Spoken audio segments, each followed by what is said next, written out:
Welcome to today's Explainer. Today we're going to completely untangle a grammatical knot that honestly trips up English learners literally every single day. We're looking at two forms of the verb go that seem identical at first glance, went and have gone, right? They're both about movement. They're both about going somewhere. But as you'll see, they carry completely different meanings, totally different situations, and distinctly different feelings. So by the end of our time together, you're going to possess the ultimate grammar logic to absolutely never ever confuse them again. Okay, let's dive into this with a highly relatable scenario from our source material. So imagine you've got a friend named Marco. Someone sends him a message asking to grab lunch. But a mutual friend replies instead saying, Marco has gone to the dentist. Then the first person replies, oh, I went to the dentist last week too. Well, it kind of seems like poor Marco always ends up at the dentist. But beyond his, dental hygiene, this little exchange actually holds a fantastic grammar mystery. Listen to those two sentences side by side. First, I went to the dentist last week, and second, Marco has gone to the dentist today. Notice how we're using the exact same base verb, go, and the exact same fun destination, the dentist. Yet they require completely different grammatical forms. Why is that? Well, it's because the reality of where these people physically are right now is completely different. Let's break down exactly why went belongs in the first sentence and has gone belongs in the second. Section 1. Went. The finished action. So, when we use the past simple went, we're talking about something that happened at a very specific point in time in the past. And most importantly, it's entirely finished. Think about it like a timeline. If you went to Paris last summer, or you went to the gym yesterday, or went to the shop this morning, the action is over. You went, the trip is complete, and you've come back. You're back home, or at the very least, you are no longer at that destination. There is absolutely no connection between the action and your current physical location right now. It's a closed chapter. Because went relies heavily on being a finished past action, it almost always travels with a companion. These time expressions act as major visual clues for us.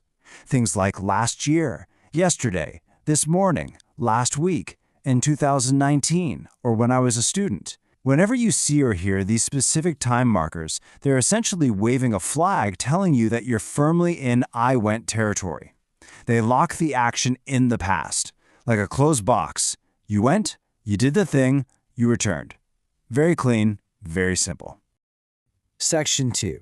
Have gone. Still out there. Let's move on and see how this builds. Now, unlike our closed chapter friend went, have gone has an ongoing meaning. But here's where things get genuinely fascinating, and it leads to one of the most logical aha moments in the entire English language. I really want you to think about this question. Why can't you say, I have gone about yourself? Why does saying, I have gone to Paris sound so incredibly strange to a native speaker? Well, because you were here. Think about the pure, beautiful logic of it. If you have gone somewhere, it means you went and you are still there. So how can you look at someone right in front of you and say, I have gone to Paris? You can't. Because if you had gone to Paris, you'd literally be in Paris. You wouldn't be standing right here talking to me. It's a logical impossibility. Therefore, have gone is almost exclusively reserved for talking about other people or other things. He has gone, she has gone, they have gone. Now, what's really interesting about this is how perfectly it illustrates the real-world stakes of this grammar. Let's take a guy named Jack. If we say Jack went to the meeting, because we used went, we know for a fact the action is finished. He's back. You can literally go talk to him right now. But if we say Jack has gone to the meeting, wow, just changing that one small word dictates reality. It means Jack went and he is still there. He hasn't returned. He's totally unavailable. It's this tiny grammatical shift that completely changes whether you can speak to Jack or not. Section 3. Disappearing acts. You know, have gone isn't just about people traveling around. It also beautifully applies to things that are simply no longer available. Take this classic example. Where's your coffee? Oh, it has gone cold. Our source material calls this the most useful cold coffee in history because it perfectly proves the point. The coffee obviously didn't pack a bag and travel to Paris, but its heat has disappeared. The heat is no longer here, but the result of that disappearance, a very unappetizing cold cup of coffee, is still heavily affecting the present moment. Let's walk through some incredibly common everyday things that have gone.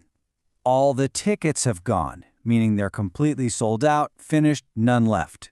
The opportunity has gone. It passed you by and is no longer available. That feeling has gone. The pain has gone. The sun has gone behind the clouds, like it physically moved and is no longer visible to us. And my personal favorite, my motivation today has completely gone. Highly relatable, right? In all these cases, the thing vanished, ended, or disappeared, but the result of its absence is being felt right now. Section 4. Common traps to avoid. Let's practically apply these rules by looking at some frequent mistakes. So the absolute crucial point is, you cannot mix the ongoing nature of have gone with a closed time expression. Listen to this sentence. I have gone to Paris last year. This is wrong. Why? Because last year is a specific finished time. The moment you attach a specific finished time to your sentence, it absolutely forces you to use the closed chapter form. The right way, the only way, is I went to Paris last year. Clean, simple, finished. And here is the second major trap. Remember our golden logical rule? You can't say I have gone about yourself because you're standing right here. So if you want to talk about your life experiences, saying I have gone to Paris many times is completely incorrect. You're here, not in Paris. Instead, when you're talking about the experience of going somewhere and coming back, you must use have been. The correct sentence is, I have been to Paris many times. Have been simply means you went, you collected the experience, and you returned. Section 5. The Group Chat Test. So let's see if you can spot the logic in a real-world scenario with our friends Marco and Sophia making some weekend plans. Let's walk through these chat messages. Message 1. Marco has gone to a family thing. The logic here? He's at the family thing right now, he hasn't returned. Next message. He went early this morning. Notice the shift there? We used a specific time, this morning, so we instantly switched to the finished action of went. Then, Sophia has gone out, meaning she left and she isn't at home right now. And finally, let's go on Saturday before all the good tables have gone. Look at that, applying the disappearing act rule. The tables obviously won't walk away, but their availability will disappear. And this brilliantly illustrates how native speakers seamlessly weave both forms together purely based on context. It's a beautiful dance of logic. Which brings us to the end of today's explainer. We've seen how went firmly closes the door on the past, while have gone keeps the door open, showing us exactly who is still away and what has disappeared. Now it's your turn to apply this highly logical grammar rule to your own life. If you had to write a comment right now, where have you been recently, or where did you just go, think about the logic, use the right form, and really test out your new understanding. Thanks so much for focusing in with me today, and keep that grammar logic sharp.